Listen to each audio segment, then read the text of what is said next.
Hello students, class 9। लीजिए मैं start कर रहा हूँ क्लास आज आपकी मैटर एंड सराउंडिंग के अंदर आगे। लास्ट क्लास में मैंने आपको बताया था kinetic theory of matter. Matter के अंदर जो पार्टिकल्स होते हैं उनके अंदर ये थ्योरी हमें बताती है कि उनके अंदर काइनेटिक एनर्जी होती है। तो काइनेटिक एनर्जी का मतलब है कि कोई भी बॉडी जिसके अंदर थोड़ा सा मोशन आ जाए तो वो काइनेटिक एनर्जी आ जाती है। तो मैटर के पार्टिकल्स होते हैं उनके अंदर कम या ज़्यादा काइनेटिक एनर्जी तो होती है, और इसी काइनेटिक एनर्जी के कारण ही एक्चुअली में उस मैटर की स्टेट भी डिसाइड हो जाती है। तो अगर बहुत काइनेटिक एनर्जी बहुत कम है और उसके पार्टिकल्स जो हैं मैटर के अपनी ही मीन पोजीशन पे वाइब्रेट कर रहे हैं तो वो सॉलिड होते हैं, और अगर थोड़े से मूव कर रहे हैं तो वो लिक्विड बन जाते हैं, और अगर बहुत ज़्यादा मूव कर रहे हैं तो इसका मतलब वो गैसियस हैं। तो बेसिकली इस तरह से हमने उनको कैटेगराइजेशन कर दिया। अब मैं आपको आगे लेके चलता हूँ। मैंने आपको वैसे थोड़ा सा तो काफ़ी तक एक बेसिक आइडिया दिया था डिफ्यूजन को लेकर कि डिफ्यूजन क्या चीज़ होती है, लेकिन फिर भी थोड़ा सा इसके बारे में डिटेलिंग और थोड़ी दे देता हूँ मैं आपको। देखिए, डिफ्यूजन बेसिकली एक ऐसा फिनोमेना है जो किसी भी मैटर के पार्टिकल्स की मोशन या मूवमेंट के कारण होता है। क्योंकि कोई भी चीज़ मिक्स होनी है तो उनका हिलना, उनका अपनी जगह से हिलकर मूव करना ही सबसे पहला वेरी फर्स्ट स्टेप माना जाता है। तभी वो चीज़ कोई अभी अगर मान लो 100 लोग चल रहे हैं एक झुंड में, तो उसके अंदर अगर कुछ और नए लोग मैं बोल रहा हूँ ऐड हो रहे हैं तो वो तभी हो पाएंगे ना जब वो कहीं से मूव होके आएंगे, चलकर आएंगे कहीं से, तभी तो वो उसके अंदर मिक्स हो पाएंगे ना, इंटरमिक्सिंग। तो मोशन या मूवमेंट ऑफ पार्टिकल्स का होना बहुत ज़रूरी होता है। तो डिफ्यूजन एक इन शॉर्ट बोलूँ तो एक ऐसा फिनोमेना है जिसमें कि इंटरमिक्सिंग ऑफ टू और more different type of particles की मूवमेंट हो जाना और उनका मिक्सिंग हो जाना उसके कारण से, तो उसी को हम बोलते हैं डिफ्यूजन। अब डिफ्यूजन के केस में एक्चुअल में ना डिफ्यूजन की रेट कि भी किस रेट से डिफ्यूजन हो रहा है, फास्ट हो रहा है या स्लो हो रहा है डिफ्यूजन, ये इसके अंदर 2-3 फैक्टर्स माने जाते हैं मेजरली। एक उसमें ना हीटिंग एक बहुत इम्पॉर्टेंट जो है एक एस्पेक्ट माना जाता है डिफ्यूजन के अंदर, और दूसरा इसके अंदर जो स्टेट है, स्टेट जो होती है स्टेट ऑफ मैटर, मतलब फिजिकली जो है वो मैटर किस स्टेट में है। देखिए, अगर मैं स्टेट वाइज, अगर मैं सिर्फ मैटर की स्टेट वाइज अगर मैं आपको डिफ्यूजन की रेट बताऊं तो डिफ्यूजन जो है ना सॉलिड्स में सबसे स्लो होता है या नेग्लिजिबल होता है। वैसे तो ज़्यादातर लोग मानते हैं कि जो है सॉलिड्स में, सॉलिड स्टेट के केस में डिफ्यूजन नहीं होता, बट ऐसा नहीं है कि नहीं होता, होता है। ये देखा गया है कि अगर आप ना जैसे मान लीजिए फॉर एग्जांपल, अगर आप किसी चौक से आप ब्लैक बोर्ड के ऊपर लिख दें और उसको ना मिटाएं काफ़ी लंबे समय तक, तो उसके बाद अगर आप मिटाने की कोशिश करेंगे तो वो चौक इतनी जल्दी मिटेगा नहीं। तो ये एक्चुअली में बेसिकली इसलिए हुआ है क्योंकि थोड़ा सा डिफ्यूजन हो गया है, mixing, intermixing of chalk particles into that black board is called diffusion. लेकिन वो डिफ्यूजन बहुत स्लो होता है और बहुत ना के बराबर होता है, इसलिए लोग मानते नहीं है, बट वैसे लेकिन होता है सॉलिड्स में भी। लेकिन in the case of liquids ये थोड़ा सा इसकी रेट ज़्यादा आ जाती है। कारण क्या है इसके अंदर? मेन कारण वही आ रहा है फिर अगेन कि लिक्विड्स क्यों लिक्विड्स हैं, क्योंकि उसके पार्टिकल्स के बीच में काइनेटिक एनर्जी है, वो मूव कर रहे हैं, मूव करने के कारण, हिल डुलने के कारण उनके बीच में स्पेस है, तो उस स्पेस जो बन जाती है उस स्पेस में दूसरे नए पार्टिकल्स के आने की जगह बन जाती है, तो वहाँ पर वो डिफ्यूजन कर जाती हैं, जबकि सॉलिड्स में ऐसा नहीं हो रहा होता। तो स्टेट वहाँ पे मैटर कर रही है। अगर हम गैसेस की बात करें तो ये डिफ्यूजन और फास्ट हो जाता है। जैसे कि आप लिक्विड्स में, अगर मैं बोलूँ लिक्विड्स में थोड़ा सॉलिड्स के कंपैरिजन में थोड़ा फास्ट हो जाता है, मॉडरेट लेवल में बोल सकते हैं हम इन तीनों में अगर कंपैरिजन करें, क्योंकि आपने नमक डाल दिया या चीनी डाल दी या इंक डाल दी, इंक की ड्रॉप डाल दी, तो इंक की ड्रॉप को वाटर के अंदर घुलने में कम से कम थोड़ा टाइम लगेगा। ऐसा नहीं है कि वो इमीडिएटली हो जाएगा, टेक्स 1 और 2 आवर्स। अगर हम स्टैंड से छोड़ रखा है पानी, तो ये स्टैंड से छोड़ने के बावजूद भी इसके अंदर इसलिए वो घुल पा रहा है क्योंकि एक तो पार्टिकल्स जो है उसके मूव कर रहे हैं और उनके बीच में स्पेस थी, तो मूव करने के कारण स्पेस डेवलप हुई, उस स्पेस के अंदर वो फिर मौका मिल गया इंक के पार्टिकल्स को घुलने का। तो ये डिफ्यूजन हो गया। अगर मैं बात करूँ गैसेस की, तो एसेंस स्टिक हो गया, अगरबत्ती ली आपने, जलाई, एकदम से फैल गई, तो वो क्योंकि एयर के पार्टिकल्स बहुत तेज़ी से मूव कर रहे थे, नंबर 1। नंबर 2, स्पेस बहुत थी, तो एसेंस स्टिक का धुआं जो था वो बड़ी जल्दी फैल गया उसके अंदर, तो ये डिफ्यूजन। अब मैं बात करता हूँ हीटिंग की। हीटिंग डिफ्यूजन को और ज़्यादा फास्ट कर देता है। कैसे? अब देखिए एक्चुअली क्या है, जैसे सॉलिड मैटर है, तो सॉलिड मैटर में मैं बोल रहा हूँ कि यार उसके बीच के पार्टिकल्स होते हैं उनमें तो स्पेस ही नहीं है, मैं तो यही बोल रहा हूँ ना। लेकिन जब हम इसको हीट प्रोवाइड करेंगे तो पार्टिकल्स में जब हीट जाती है ना, तो हीट जाने पे इनके अंदर काइनेटिक एनर्जी आ जाती है। व्हेन द काइनेटिक एनर्जी इसके अंदर आएगी तो ये पार्टिकल्स स्लाइटली सा अपने जो है अपनी जगह से हिलेंगे, और जब वो हिलेंगे पार्टिकल्स कोई इधर जा रहा है, कोई रैंडम इधर जा रहा है, तो उससे क्या होगा, इनके बीच में स्पेस डेवलप हो जाएगी, और उस स्पेस डेवलप होने के कारण उसके अंदर फिर नए पार्टिकल्स घुस पाएंगे। तो इसलिए सॉलिड स्टेट में अगर हमें कोई चीज़ डिफ्यूजन करनी है तो आप उसको थोड़ा सा हीटअप कीजिए। हीटअप करने पर उनके अंदर हीट जाने से उनके अंदर उनके जो एक्चुअली होता क्या है, हीट जाने से होता क्या है, बेसिकली होता ये है कि जैसे कि मैं आपको बता चुका हूँ, inter particles force of attraction होता है। सॉलिड्स में ये बहुत स्ट्रांग होता है। अब वो जो फोर्स ऑफ अट्रैक्शन है दो पार्टिकल्स के बीच में, उसको हमने हीट से तोड़ दिया, वीक कर दिया। वीक करने पर क्या हुआ, टूटा वो अट्रैक्शन, और उसके कारण से वो पार्टिकल फ्री हो गए एंड दे स्टार्ट मूविंग। तो उससे क्या हुआ, स्पेस डेवलप हो गई, और उस स्पेस में फिर हमने नई चीज़ डाल दी, कोई नया सॉलिड डाल दिया उसका पार्टिकल। तो इस तरह से हो गई इंटरमिक्सिंग। जैसे सोनार के पास जाएं तो जिस गोल्ड, जो प्योर गोल्ड होता है ना, प्योर गोल्ड के ऑर्नामेंट्स नहीं बनते हैं। जो ऑर्नामेंट्स बनाए जाते हैं ना, वो एक्चुअली में एलॉय होता है, वो एक तरह का मिक्सचर होता है। तो अगर सुनार के पास जाकर जो सुनार एक्चुअली में गहने बनाते हैं, जो मैन्युफैक्चरिंग जो करते हैं, तो उनको अगर आप देखेंगे ना, तो वो उस गोल्ड को के अंदर कॉपर मिलाते हैं। और कॉपर मिलाने का तरीका क्या होता है, वो गोल्ड लेते हैं, थोड़ा सा कॉपर लेते हैं, दोनों को एक कंटेनर में डालते हैं और उसको हीट करते हैं। और इतना हीट करते हैं, इतना हीट कर देते हैं कि जो गोल्ड होता है ना, वो मेल्ट हो जाता है। यानी कि उसके अंदर उसके पार्टिकल्स के बीच में जो फोर्स ऑफ अट्रैक्शन थी, हमने उसको जो है वो तोड़ दिया, ब्रेक कर दिया। इसके कारण से वो एक्चुअली इधर उधर भागना शुरू कर दिया। जब इधर उधर भागेंगे तो ऑब्वियसली उनकी स्टेट भी चेंज हो जाती है। तो हीटिंग जो है एक तरह से उसके पार्टिकल्स के बीच की फोर्स ऑफ अट्रैक्शन, चाहे कोई भी मैटर, चाहे वो सॉलिड्स हैं या लिक्विड्स हैं, गैसेज हैं, मैं ये बोल रहा हूँ कि उनके बीच में वो हीट जो है वो उनके पार्टिकल्स के अंदर काइनेटिक एनर्जी डालती है, और जो फोर्स ऑफ अट्रैक्शन होती है वो वीक करती है। तो सॉलिड्स में क्योंकि ये फोर्स ऑफ अट्रैक्शन बहुत ज़्यादा स्ट्रांग होती है, तो हमें ज़्यादा हीट प्रोवाइड करनी पड़ती है। तो अब यहीं से फिर आगे एक नया टॉपिक अब जन्म ले रहा है, मैं आगे जाके बताऊँगा आपको।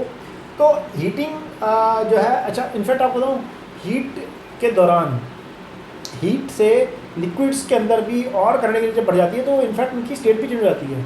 लिक्विड्स पानी है, पानी को आप हीट कर रहे हैं तो वो वेपर्स भी बन जाते हैं। क्यों? क्योंकि उसके जो मॉलिक्यूल्स हैं पानी के, उनके अंदर काइनेटिक एनर्जी आ गई, उन्होंने और दूर भागना शुरू कर दिया, और ज़्यादा डाल दी तो वो और नहीं आ गई कि वो भाग ही गए, छोड़ ही गए उस पर सरफेस को, वेपर्स बन गए। तो इस तरह से heat also play important role in changing the state of the matter also, ठीक है। और डिफ्यूजन को भी वो फास्ट कर देते हैं। डिफ्यूजन जैसे आपने जो है अगर आप ठंडे पानी के अंदर चीनी को मिलाएं तो इट टेक्स टाइम, वो टाइम लेगी बहुत ज़्यादा चीनी घुलने के लिए। ठंडे पानी में, बिल्कुल प्योर ठंडा पानी 0 डिग्री सेल्सियस पे, उसके अंदर चीनी घुलेंगे, टाइम लगेगी। आप चाहे आप प्रैक्टिकली भी कर सकते हैं ये चीज़। फिर उसके बाद आप चाहे आप एक गिलास गरम पानी लो 100 डिग्री सेल्सियस पे उबलता हुआ पानी, उसके अंदर उतनी चीनी डालो, घोलो, जल्दी घुल जाएगी। कारण क्योंकि आपने हीट डाली, हीट डालने से वो पानी के मॉलिक्यूल्स के बीच में स्पेस डेवलप होती है टेम्परेचर बढ़ने के कारण, और उस स्पेस के अंदर जो नया सब्सटेंस डाला वो चीनी एकदम से घुल गई। तो ये हीट जो है इस तरह से डिफ्यूजन को फास्ट करती है। इसी डिफ्यूजन को एयर में अगर आप देखें तो ठंडा जो, अगर आप ना कोई किसी जैसे डोमिनोज वगैरह या पिज़्ज़ा हट वगैरह की किसी आउटलेट के बाहर से निकले तो उन्होंने एग्जॉस्ट फैन जो है कॉरिडोर में लगाए होते हैं, तो आपको दूर से ही उसकी स्मेल आनी शुरू हो जाएगी। कारण क्योंकि एक्चुअल में जो हीट कर रहे होते हैं, तो हीट के कारण उसके मसालों के पार्टिकल्स जो होते हैं वो हवा में बहुत तेज़ी से फैलते हैं। जबकि वहीं पे अगर आप ठंडा पिज़्ज़ा अपने घर में मंगाया, ठंडा ठंडा ठंडा पिज़्ज़ा बिल्कुल फ्रिज में रखा हुआ है, उसको निकाल के रख दीजिए, आपको उसकी कोई फ्रेगरेंस नहीं आएगी उसके मसालों की। क्यों? क्योंकि ठंडे में उसके अंदर करंट एनर्जी कम होती है, तो इसलिए वो इतनी जल्दी स्प्रेड नहीं होते हैं। तो ये एक बहुत बढ़िया एग्जांपल मैंने आपको दिया है हीटिंग से डिफ्यूजन का स्लो या फास्ट करने का पीछे का। तो प्लीज़ इसको पॉज कीजिएगा और अभी मैं आगे बढ़ता हूँ नया टॉपिक को लेकर, हीटिंग ऐसा यूनिट्स या common unit of the temperature को लेकर।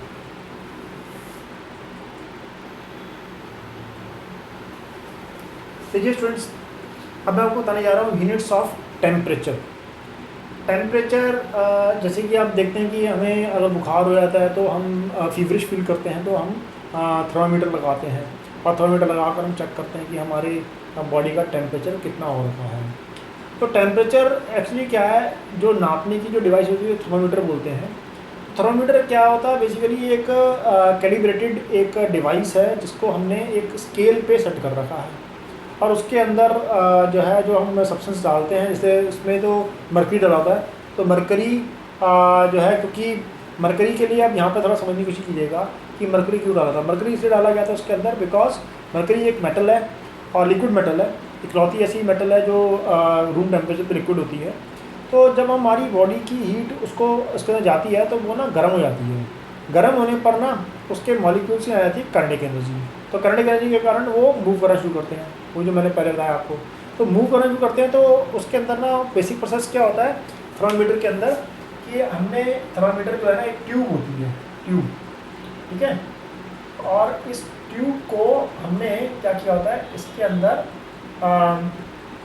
ये मरकरी भरा होता है, और ये मरकरी एक अंदर थर्मामीटर के अंदर भी एक और फर्दर ट्यूब होती है, ट्यूब के अंदर ट्यूब बोल सकते हैं आप। और यहाँ पर हमने ये स्केल लगाया होता है, तो ये मरकरी यहाँ पर भरा होता है, बहुत पतली ट्यूब होती है ये।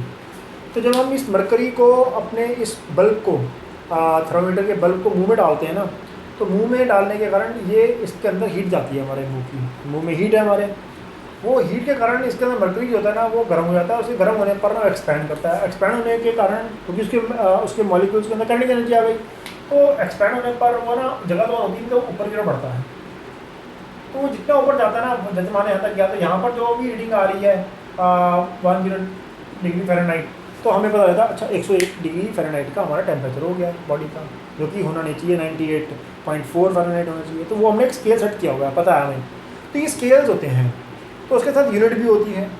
तो यूनिट्स ऑफ टेम्परेचर जो है ना, हम जो जनरली जो आपने सुना होगा कॉमन यूनिट जो होती है वो डिग्री सेल्सियस होती है, डिग्री, जिसको हम ऐसे ही ले देते हैं डिग्री सेल्सियस। ये डिग्री को इसको रहता है, जैसे अगर मान लो ये आपको ना ज़्यादातर टेम्परेचर जो जो सराउंडिंग का जो हमारे वेदर फोरकास्टिंग वाले हैं उसमें आपने सुना होगा कि आज जो है दिल्ली का तापमान 30 डिग्री सेल्सियस रहने का अनुमान है, तो 30 डिग्री सेल्सियस का अप्रॉक्सीमेटली रहेगा। तो 30 डिग्री सेल्सियस इसको हम ऐसे रीड करते हैं, ठीक है। तो ये एक कॉमन यूनिट है टेम्परेचर की, और एक होती है ऐसा यूनिट, बेसिकली ये स्केल्स हैं, एक सेल्सियस स्केल है और एक केल्विन स्केल है। तो केल्विन ऐसा यूनिट जो है ना साइंटिस्ट ज़्यादातर अपने रिसर्च वर्क के अंदर यूज़ करते हैं, और ये कॉमन यूनिट जो होती है जनरली या तो मेडिकल फर्टर्निटी यूज़ करती है, अमेरिका वगैरह में जाएँ, कनाडा वगैरह में जाएँ तो वहाँ पे डिग्री सेल्सियस यूज़ करते हैं बॉडी टेम्परेचर को नापने के लिए। इंडिया में फ़ारेनहाइट यूज़ करते हैं मेडिकल उसमें। लेकिन scientist through out the world, चाहे इंडिया के हों, चाहे अमेरिका के हों, चाहे जापान के हों या चाइना के हों, कहीं के भी हों, तो वो ना केल्विन यूज़ करते हैं, scale, kelvin scale, KELVIN, kelvin. और इसके अंदर डिग्री नहीं होता, इसको केल्विन लिखते हैं, इसमें के से रिप्रेजेंट करते हैं इसको हम, और केल्विन। तो बेसिकली क्या है, ये टेम्परेचर को नापने की स्केल्स हैं, ठीक है ना। ये बेसिक सा फंडा है इसका। अब इसके अंदर क्या है कि कॉमन यूनिट यानी कि डिग्री सेल्सियस और ऐसे यूनिट यानी कि केल्विन के बीच में एक रिलेशन है। क्या रिलेशन है बताता है मैं, वो होता है 0 degree Celsius equal to 273 kelvin के बराबर होता है, पहली बात। तो इससे आपको बहुत इंपॉर्टेंट बात है पता लगी, क्योंकि क्वेश्चन आता है इसके ऊपर, एक क्वेश्चन मिलेगा 1 से 2 मार्क का, जिसमें ना कन्वर्जन पूछी जाएगी आपसे कि जो है आपको चेंज करना है, तो कैसे करें चेंज। तो ध्यान रखना, जैसे आप देखिए 0 डिग्री सेल्सियस, एक्चुअल में अगर आपको याद हो ये मेल्टिंग पॉइंट है, ये मेल्टिंग पॉइंट ऑफ आइस है। मतलब 0 डिग्री सेल्सियस जो होता है, आइस जो होती है वो आइस से वाटर जब बनता है तब उस टाइम पर जो टेम्परेचर होता है ना उसका, वो 0 डिग्री सेल्सियस होता है। तो 0 degree Celsius is the melting point of the water, ice, sorry not water, ice, क्योंकि आइस मेल्ट हो रही है पानी में। और वाटर से जो है स्टीम बन रहा है, तो एट 100 degree Celsius this is the boiling point of water, ये पानी का बॉइलिंग पॉइंट है। 0 डिग्री सेल्सियस एक मेल्टिंग पॉइंट है किसका, आइस का। मेल्टिंग पॉइंट ऑफ आइस जो है वो 0 डिग्री सेल्सियस है। बॉइलिंग पॉइंट ऑफ वाटर होता है, ना कि मतलब जैसे मेल्टिंग पॉइंट आइस का होता है, बॉइलिंग पॉइंट वाटर का होता है। कई बच्चे मेल्टिंग पॉइंट ऑफ वाटर बोलते हैं, भाई मेल्ट क्या हो रहा है, चीज़ पिघल रही है, पानी में बदल रहा है। कौन, आइस। आइस सॉलिड है, सॉलिड से लिक्विड बनना जो है बेसिकली ये मेल्ट होना होता है, मेल्टिंग बोलते हैं इसको, ठीक है ना। तो melting of ice from water, तो जिस टेम्परेचर पे वो करता है, मेल्ट होता है, that is called melting point. और पानी से स्टीम बनना, दैट इज बॉइलिंग पॉइंट, जिस पे बॉयल हो रहा है, पानी बॉयल होकर स्टीम चेंज हो रहा है। तो अब देखिए इसमें ध्यान रहे, जैसे कि मैं आपको बता चुका हूँ 0 डिग्री सेल्सियस जो है वो 273 केल्विन है। तो आपने देखा melting point of ice degree Celsius में कितना है, 0 डिग्री सेल्सियस। तो ऑब्वियसली अगर मैं इसको केल्विन बोलूँगा तो कितना होगा, 0 डिग्री सेल्सियस किसके बराबर है, 273 केल्विन। तो अगर मैं इसी बात को बोलूँ कि आइस का केल्विन स्केल पे मेल्टिंग पॉइंट क्या होगा, तो बोलेंगे 273 केल्विन होगा। सर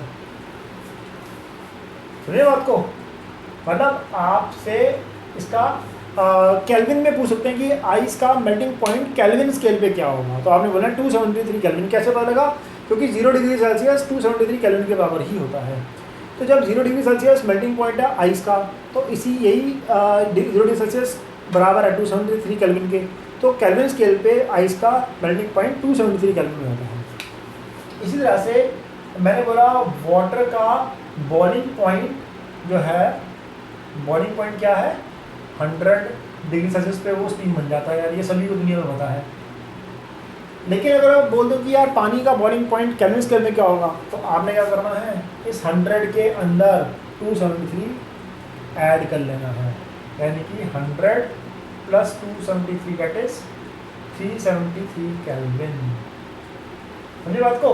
तो ये चीज़ बहुत इंपॉर्टेंट है। जब हमें डिग्री सेल्सियस से केल्विन में जाना है, अभी देखो थंब रूल बता रहा हूँ, डिग्री सेल्सियस से जब हमें केल्विन में जाना है, डिग्री सेल्सियस आपको दिया होगा मान लो, तो केल्विन में चेंज करना है, तो आपने डिग्री सेल्सियस के अंदर 273 को ऐड कर लेना है। मैं फिर से बोल रहा हूँ, मैं ये बोल रहा हूँ कि आपने डिग्री सेल्सियस से आपको केल्विन में जाना है। मान लो जैसे आपको दिया हुआ है क्वेश्चन के अंदर कि convert 25 degree Celsius into kelvin, 25 degree Celsius को केल्विन में चेंज कीजिए। तो के केल्विन में चेंज करना है ना, के को के रहने दिया, डिग्री सेल्सियस में लगा दिया मैंने 25 प्लस 273, 5 और 3 8, 7 और 2 9, 298 केल्विन। ये 298 केल्विन बन जाएगा। तो 25 डिग्री सेल्सियस केल्विन स्क्वायर पे कितना हो जाएगा, 298 केल्विन हो जाएगा। इसी तरह से अगर आपको बोल दिया गया कि भाई आप 300 केल्विन को 300 केल्विन को चेंज कीजिए इनटू अ डिग्री सेल्सियस में, कितना होगा ये। अब देखिए यही याद रखना, k equal to C plus 273, तो k is equal to degree Celsius plus 273 है, मैं यही बोल रहा हूँ ना। तो देखिए केल्विन आपको दिया हुआ है 300 केल्विन, यहाँ पे लगा दो, is equal to degree Celsius plus 273। अब 273 जब इधर जाएगा तो क्या होगा, माइनस हो जाएगा, 300 minus 273 is equal to degree Celsius. तो डिग्री सेल्सियस में कितना आ जाएगा, 10 में से 3 गए 7, 9 में 7 गए 2, तो टोटल ये आ जाएगा 27 डिग्री सेल्सियस। यहाँ पे डिग्री सेल्सियस लिखा रहेगा। तो 300 केल्विन डिग्री सेल्सियस के अंदर 27 डिग्री सेल्सियस होता है। तो ये मैं आपको बताने की कोशिश कर रहा था कि जब आपने सेल्सियस से केल्विन में जाना है तो 273 ऐड करना है, जब आपने केल्विन से सेल्सियस में जाना है तो 273 माइनस करना है। ठीक है ना, ये बेसिक थंब रूल है। तो इसको आप दिमाग में रखिएगा। Please pause on the video और इस सबको नोट डाउन कर लीजिए। देखिए स्टूडेंट्स, अब ये मैं नेक्स्ट टॉपिक पे आपको ले आया हूँ टेम्परेचर के बाद। अब ये आ रहा है change in state of matter. Matter की स्टेट में चेंज जब हम लाते हैं, यानी कि जैसे बर्फ़ है, बर्फ़ सॉलिड है तो सॉलिड से वो लिक्विड बनाई जा सकती है। पानी है लिक्विड फॉर्म में है तो उसकी हम स्टीम बना सकते हैं, गैसेस फॉर्म में चेंज करते हैं। एंड इसका वाइस वर्सा भी कर सकते हैं कि स्टीम से हम कंडेंस करके वाटर बना लेते हैं, वाटर से सॉलिड करके उसको हम सॉलिडिफिकेशन से सॉलिड आइस बना लेते हैं। तो ये जो स्टेट को, मैटर की स्टेट को हम जब चेंज कर रहे हैं तो उसके पीछे के फैक्टर कौन से हैं? तो उसके पीछे के मेजरली 2 फैक्टर्स माने गए हैं जो आपके सिलेबस में दिए गए हैं। एक है by changing the temperature of that matter और by changing the pressure on that matter. उस मैटर के ऊपर अगर आप प्रेशर में चेंज लाएंगे ना तो भी उसकी स्टेट में चेंज आएगा, पक्का है। लेकिन मैं इसको भी बताऊंगा डिटेलिंग में, इसको बाद में बताऊंगा। पहले मैंने टेम्परेचर लिखा हुआ है, चेंजिंग इन टेम्परेचर किस तरह से इफ़ेक्ट करता है मैटर की स्टेट को चेंज होने में, वो देखिएगा। तो सबसे पहले देखिए, इसके अंदर मैं आपके सामने एक लेता हूँ इफेक्ट ऑफ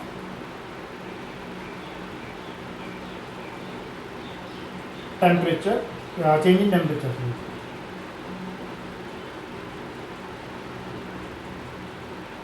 अंदर पहला पार्ट है that is called solid to liquid.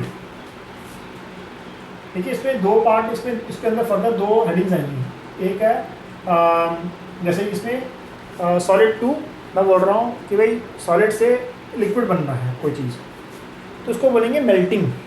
ये फिनोमिना हो रहा है भाई, एक फिनोमिना हो रहा है changing of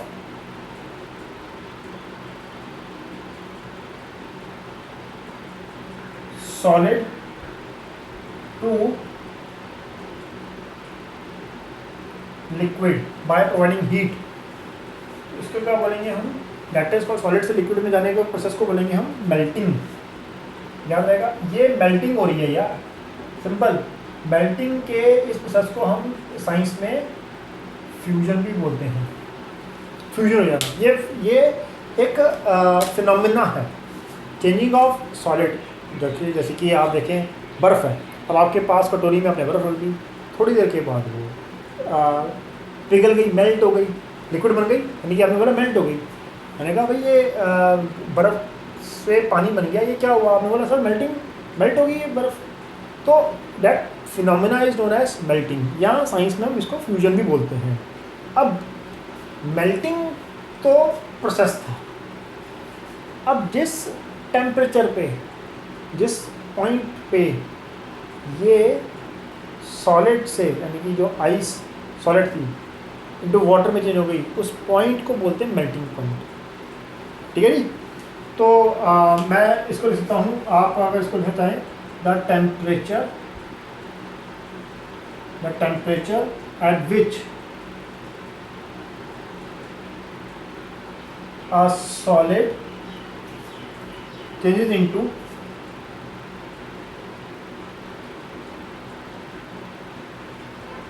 liquid at atmospheric। देखिए ये एटमॉस्फेरिक प्रेशर जो बोल रहा हूँ, इसके बारे में बताऊंगा इलेक्ट्रॉन अलग से। Atmospheric pressure is called melting point. Temperature, जिस टेम्परेचर पे, इज कॉल्ड मेल्टिंग पॉइंट। तो ये आपसे पूछ सकते हैं कि what do mean by melting point? Melting point का मतलब क्या आपके लिए? तो आपने बोलना है कि ऐसा टेम्परेचर जिसके ऊपर कोई भी सॉलिड चेंज हो जाता है इनटू अ लिक्विड एट बल्कि इसको एटमॉस्फेरिक प्रेशर को भी लिखना चाहिए standard atmospheric pressure. Standard atmospheric pressure is called melting point. Standard atmospheric pressure का मतलब क्या है यहाँ पर, देखिए आपको बताता हूँ इसका मतलब क्या है स्टैंडर्ड एटमॉस्फेरिक। चलो इसी को थोड़ा सा मैं आपको डिफाइन करता हूँ। स्टैंडर्ड एटमॉस्फेरिक प्रेशर के चेंज होने पर ना मेल्टिंग पॉइंट्स या बॉइलिंग पॉइंट में चेंज आता है। आपने सर कैसे, देखिए दिल्ली में, जैसे दिल्ली जो है यहाँ पर जनरली पानी को बॉयल करेंगे तो 100 डिग्री पे वो बॉयल हो जाएगा। लेकिन अगर आप ना हायर एल्टीट्यूड्स पे जाएंगे, पहाड़ी इलाके में ऊपर और हिमालय की टूवर्ड्स, जैसे एक जगह है मनाली, तो वहाँ पर मणिकरण एक जगह है, वहाँ पर पानी का झरना अंदर से निकल के आता है, ज़मीन में से बाहर आता है, स्प्रिंग है वो, हॉट वाटर स्प्रिंग बोलते हैं उसको। तो उसके अंदर अगर आप बाहर से देखोगे ना तो उसमें से भाप निकल रही है और उबलता हुआ दिखाई देता है। जैसे उबलते हैं, उबलने पे पानी जैसे ऊपर को आता है तो तरह से उबलता है वो पानी। सल्फर वाटर के बेड्स हैं, सल्फर और पानी का रिएक्शन है, एक्सोथर्मिक रिएक्शन है, हीट निकल रही है, इसके पीछे कोई चमत्कार नहीं है। एनीवे मैं वापस आता हूँ, तो मैं आपको ये बोल रहा था कि वो पानी के अंदर अगर आप घुसोगे ना तो आपका बॉडी जलेगी नहीं, जबकि उबल रहा है वो पानी। तो वहाँ पे भी कोई चमत्कार नहीं है, वहाँ पर भी बेसिक सिंपल साइंस है। क्या है वहाँ पे, वो उबल इसलिए रहा है, उसमें कोई आग नहीं लगाई हुई चाहिए, क्योंकि ज़मीन के अंदर सल्फर बेड्स हैं, सल्फर बेड्स के कारण सल्फर और पानी का रिएक्शन है, तो वहाँ पे हीट निकलनी है, एक्सोथर्मिक रिएक्शन। लेकिन वो एक्चुअल में क्या, हायर एल्टीट्यूड्स पे एटमॉस्फेरिक प्रेशर में चेंज आता है, जिसके कारण से ना पानी का बॉइलिंग पॉइंट चेंज हो गया, वहाँ पे 50 डिग्री के आसपास ही पानी उबल रहा है। तो पानी देखने में तो लग रहा है उबल रहा है, भाप भी निकल रही है, लेकिन आप वैसे घुसोगे तो जलोगे नहीं। जबकि दिल्ली में जैसे जगह में अगर आप उसी पानी 100 डिग्री मेल्टिंग पॉइंट पे आप देखेंगे या बॉइलिंग पॉइंट पे, सॉरी, तो आप जल जाओगे उसके ऊपर।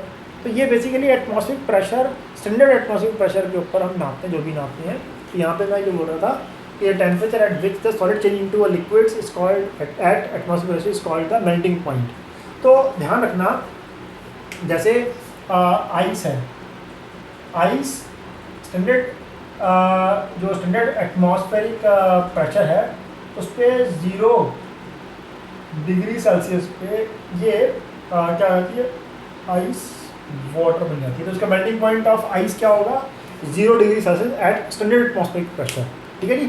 और ये तो था इसका सॉलिड टू लिक्विड जाने का। तो अब एक्चुअल में यहाँ पे बात आती है कि मेल्टिंग पॉइंट का मतलब ये क्या, किस कि टुवर्ड्स ये मेल्टिंग पॉइंट हमें क्या इंडिकेट कर रहा है। देखिए सुनिएगा ध्यान से, मेल्टिंग पॉइंट हमें ये बात बता रहा है कि स्टेट चेंज हो रही है यार, है ना, इस पॉइंट के ऊपर स्टेट चेंज हो रही है। बेसिकली क्या है, जैसे मैंने भी करता हूँ, ये सॉलिड्स हैं, ये सॉलिड का मैंने आपको एक बताया कि सॉलिड के अंदर के जो पार्टिकल्स हैं, उन पार्टिकल्स के बीच में जो inter particle force of attraction है वो बहुत स्ट्रॉन्ग है। तो जब हम इसके अंदर हीट डालते हैं तो हीट डालने पर इनकी फोर्स ऑफ अट्रैक्शन जो है टूट जाती है, वो ब्रेक हो जाती है और वो इधर उधर भागना शुरू कर देते हैं। अब जिस पॉइंट, जिस हीट, अमाउंट ऑफ हीट डालने पर वो जो है इधर उधर जाना शुरू करते हैं, उसी पॉइंट को हमने नाम दे दिया मेल्टिंग पॉइंट, वही नाम मेल्टिंग पॉइंट है। तो अब इससे एक बात और क्लियर हुई कि मेल्टिंग पॉइंट हमें ये बताने में हेल्प कर रहा है कि ये जो सब्सटेंस है या ये जो मैटर है, इसके जो पार्टिकल्स हैं उसके बीच में कितनी स्ट्रॉन्ग या कितनी वीक फोर्स ऑफ अट्रैक्शन लाई कर रही है। यानी कि जितना कम मेल्टिंग पॉइंट उतनी weak force of attraction between their particles, और जितनी ज़्यादा मेल्टिंग पॉइंट उतने ही ज़्यादा strong inter particle force of attraction होगी। जैसे कि मैं एग्जांपल देता हूँ, मैं एग्जांपल दे रहा हूँ आपको आयरन का मेल्टिंग पॉइंट तकरीबन अप्रॉक्सीमेटली बता रहा हूँ।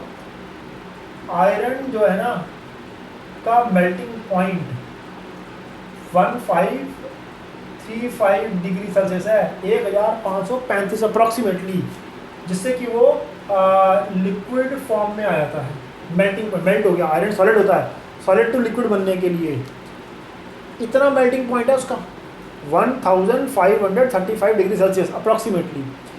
इस इतना टेम्परेचर का मतलब है हमें इतनी ज़्यादा हीट प्रोड्यूस देनी पड़ेगी कि तब जाकर वो इस टेम्परेचर पे जब वो पहुंचेगा पूरा का पूरा लोहे का वो पार्ट, वो सब्सटेंस, तो जाकर वो लिक्विड बनेगा। तो इससे अंदाजा आ सकते हैं कि कितना ज़्यादा हाई टेम्परेचर है।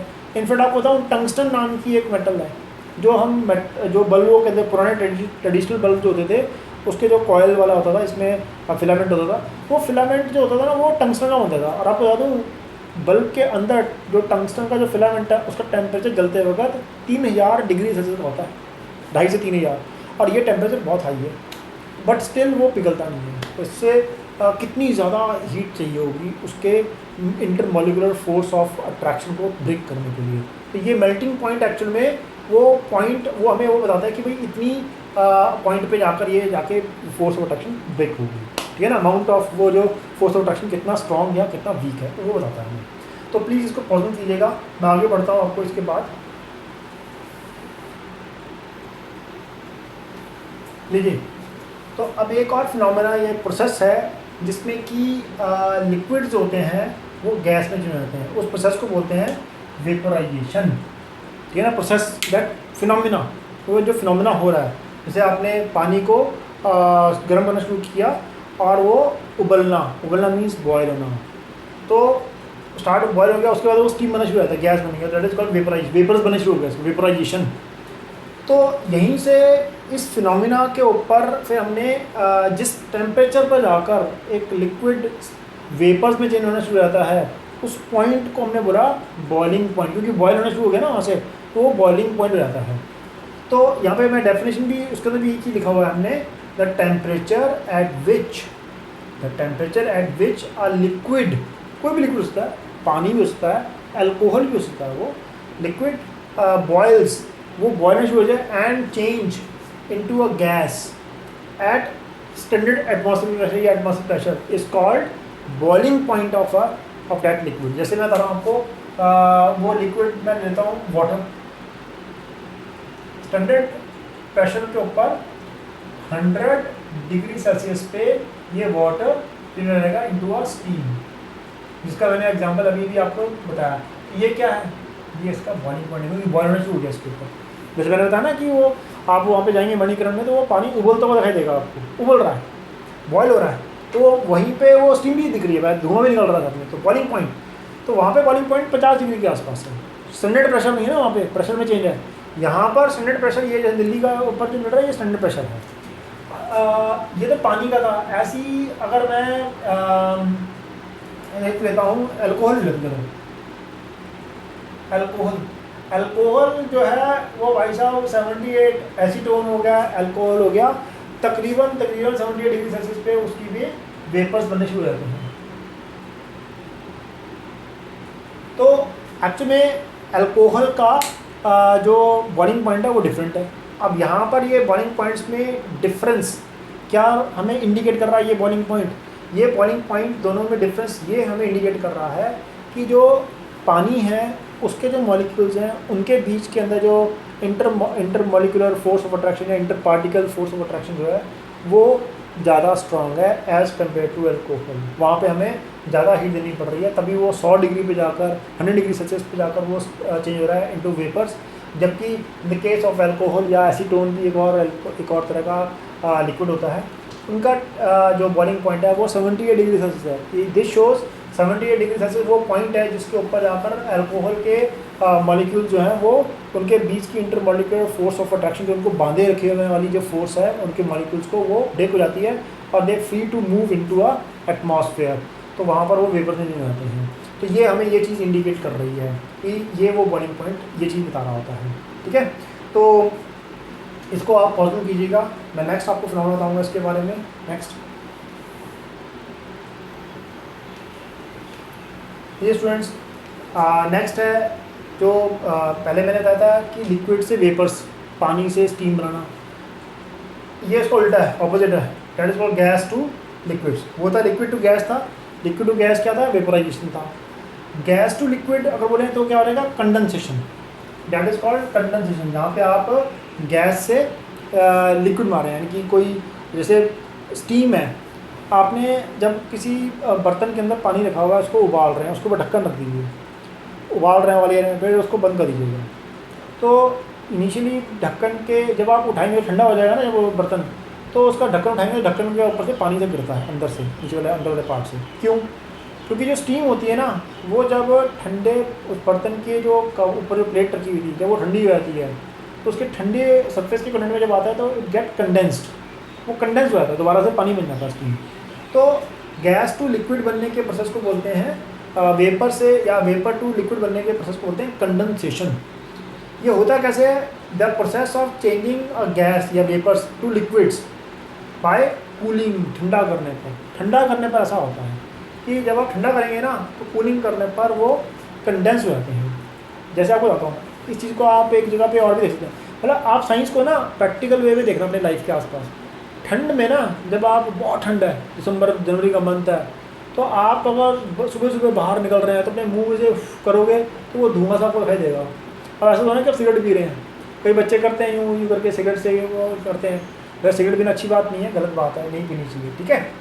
तो एक्चुअल में वो बेसिकली कोई सिगरेट का धुआं नहीं होता, वो आपके मुंह के अंदर के वाटर वेपर्स होते हैं। अब वाटर वेपर्स हैं, गैसेस फॉर्म है, बाहर बहुत ठंड है, कूलिंग है, तो वेपर्स जैसे ही बाहर निकलते हैं तो उनकी हो जाती है कूलिंग, और कूलिंग होते ही क्या होता है, उनके क्या होता है, वो लिक्विड बन जाता है। तो वो थोड़ा सा हमें वो थोड़े लिक्विड के पार्टिकल्स हमें दिखाई देते हैं। तो वो एक्चुअल में यही चीज़ होती है, that is called condensation. Condensation हो गई है वहाँ पे, ठीक है। तो बेसिकली ये जब हम किसी भी गैस के पार्टिकल जिसके अंदर बहुत ज़्यादा काइनेटिक एनर्जी थी, काइनेटिक एनर्जी हीट के कारण आई थी, तो वो जब उनको ठंडा करते हैं तो वो उसमें से हीट निकाल लेते हैं। बेसिकली उसमें से हीट जब निकल जाती है तो दे गेट कंडेंस्ड, उनके अंदर काइनेटिक एनर्जी कम हो जाती है। तो वो जो ठंडा करने पर क्या हो रहा है कि बेसिकली जो ये जो भाग रहे थे ना, इनके अंदर जो high amount of kinetic energy थी उसको कम कर दिया हमने। ठंडा करने पर वो क्या हो गया, ठंडा करने पर वो पास आ गए। उससे क्या हुआ कि उनकी स्टेट भी चेंज आ गया। तो कूलिंग करने में ये करते हैं कि जो उसके अंदर जो एनर्जी होती है ना, काइनेटिक एनर्जी जो हीट के कारण गई होती है, वो हम उसको निकाल लेते हैं उसमें से। तो उसके निकलने के कारण वो पार्टिकल्स के अंदर काइनेटिक एनर्जी कम हो जाती है, तो वो पास आ जाते हैं। पास आते हैं तो उनकी स्टेट चेंज हो जाती है। स्टेट चेंज होने का मतलब है वो कंडेंस हो गया, तो फ्रॉम गैस टू लिक्विड बन जाते हैं। तो प्लीज़ इसको पॉज कीजिएगा। ये स्टूडेंट्स इसका लास्ट इस टॉपिक का है subtopic, that is called liquid to solid में चेंज करने के प्रोसेस हो रहा है। जो यहाँ पे लिक्विड्स हैं और लिक्विड से सॉलिड बन रहे हैं। जैसे पानी है, तो अब गर्मी आ रही है तो आपने पानी को, आपने चाहिए बर्फ़ चाहिए, तो आपने क्या किया, पानी को ट्रे में डाला और फ्रीज़र में रख दिया। तो थोड़ी देर के बाद 1-2 घंटे बाद गए तो फ्रीज़र में से हमने बर्फ़ निकाल ली। तो बर्फ़ क्या है, सॉलिड है, तो that is called freezing. Freeze कर दिया हमने, फ्रीज़र में रखा ना, फ्रीज़र में रखा, फ्रीजिंग, और उससे क्या हुआ प्रोसेस, लिक्विड टू क्या बना, सॉलिड। तो सॉलिडिफिकेशन प्रोसेस को हम सॉलिडिफिकेशन भी बोल देते हैं, सॉलिडिफाई कर दिया, वैसे फ्रीजिंग भी बोलते हैं इस प्रोसेस को। The process of changing a liquid, water है जो, इनटू अ गैस नहीं आना चाहिए यहाँ पे, तो into a solid is called by cooling is called freezing. फिर से बोलता हूँ, the process of changing a liquid into solid, liquid से, पानी से आइस। मैं यहाँ पे एग्जांपल देता हूँ, वाटर जो कि लिक्विड है इनटू जो है आइस जो कि सॉलिड है, बाय कूलिंग, ठंडा करने पर। ठंडा करने में कर क्या रहा है, फ्रीज़र क्या कर रहा है एक्चुअली, अब बात अटक आती है कि फ्रीज़र कर क्या रहा है। फ्रीज़र बेसिकली क्या है, जब ये पानी था तो पानी में ये इतने पास इसके, पानी के टाइम पे लिक्विड के मैटर में मानना नहीं चलिए कि इतने पास थे उसके मॉलिक्यूल्स, तो थोड़ा हिल रहे थे, तो लिक्विड था, फ्लो कर रहे हैं, इसलिए पानी बह भी जाता है, वो बहता है, लिक्विफिकेशन में है। लेकिन आपने इनके अंदर अगर फ्लो कर रहा है, अगर ये मूव कर रहा है, इसका मतलब इनके अंदर क्या एनर्जी है, काइनेटिक एनर्जी है, जिसके कारण ये मूव कर रहे हैं। अब जब आपने फ्रीज़र में रखा तो फ्रीज़र ने क्या किया, इसके अंदर जो मॉलिक्यूल्स के अंदर जो हीट थी ना, उसको इसने खींच लिया, निकाल लिया। तो निकालने में क्या हुआ, ये इनके अंदर बिल्कुल ही एनर्जी नहीं रह गई, ये डिवाइड ऑफ एनर्जी हो गया, यानी कि एनर्जी कम हो गई है इनके अंदर से, हमने वो एनर्जी निकाल ली इनमें से। तो क्या हुआ, ये पास आ गए, तो पास आने पर क्या हुआ, ये सॉलिडिफाइड हो गए। तो इस तरह से ये जो प्रोसेस ऑफ कूलिंग बेसिकली जिसको हम फ्रीजिंग बोल देते हैं, जिसमें कि लिक्विड से सॉलिड बना लेते हैं, उसके अंदर बेसिक फिनोमेना ये होता है कि उसके मॉलिक्यूल्स के बीच की जो एनर्जी होती है ना, उसको हम ठंडा करने से उसके अंदर की वो एनर्जी को निकाल लेते हैं। एनर्जी जब निकलती है बाहर तो वो इसके मॉलिक्यूल्स के अंदर जो काइनेटिक एनर्जी को नीचे ले आती है। कूलिंग से इनकी काइनेटिक एनर्जी नीचे चली जाती है, और काइनेटिक एनर्जी नीचे जाने का मतलब है इनकी मूवमेंट कम हो जाती है। मूवमेंट कम होने का मतलब है कि ये पास आ जाते हैं। पास आने का मतलब है कि इनकी स्टेट में चले जाता है और ये गेट सॉलिडिफाइड। और आप उसी बर्फ़ को बाहर निकाल लो, रख दो, वो थोड़ी देर के बाद कटोरी में रखा है वो उसका पिघलना शुरू हो जाएगी। क्यों? क्योंकि वो सराउंडिंग में जो हवा में आसपास, कटोरी के आसपास बाहर जो हीट है वो बर्फ़ में जा रही है। अब बर्फ़ में जा रही है तो उसके मॉलिक्यूल्स उस हीट को ले रहे हैं। जब वो हीट को ले रहे हैं तो उनके अंदर काइनेटिक एनर्जी आती आ रही है। जिनमें काइनेटिक एनर्जी आ रही है तो वो भाई साहब जी भाग रहे हैं, वो पानी बनता जा रहा है। तो देखते देखते अगर मान लो उस एक क्यूब के अंदर 1 लाख मॉलिक्यूल्स हैं, तो देखते देखते आपके आधे घंटे में 1 लाख के 1 लाख मॉलिक्यूल्स पानी में चले जाएंगे, वो भागना शुरू कर देंगे, वो लिक्विड में आ गए क्योंकि उन्होंने हीट ले ली। कहाँ से? सराउंडिंग से। तो इस तरह से, और अगर आपने वो हीट का अमाउंट ज़्यादा तेज़ कर दिया तो ये चेंजिंग का प्रोसेस होने का और फास्ट हो जाएगा। भैया आपने बर्फ़ ली, उसको बर्तन में डाला और गैस पे रख दिया, जला गया, तो वो और तेज़ हो जाएगा, फास्ट हो जाएगा, हीट और ज़्यादा तेज़ ले रहा है। तो इस तरह से बाय चेंजिंग द टेम्परेचर हम मैटर की स्टेट को चेंज कर पाते हैं। ठीक है जी। तो ये टॉपिक मैं यहीं पे ख़त्म करता हूँ। बाकी नेक्स्ट क्लास में मैं आपको बाय चेंजिंग द प्रेशर से क्या हम मैटर की स्टेट को कैसे चेंज कर पाएंगे वो बताऊँगा। तो please pause on the video and note down.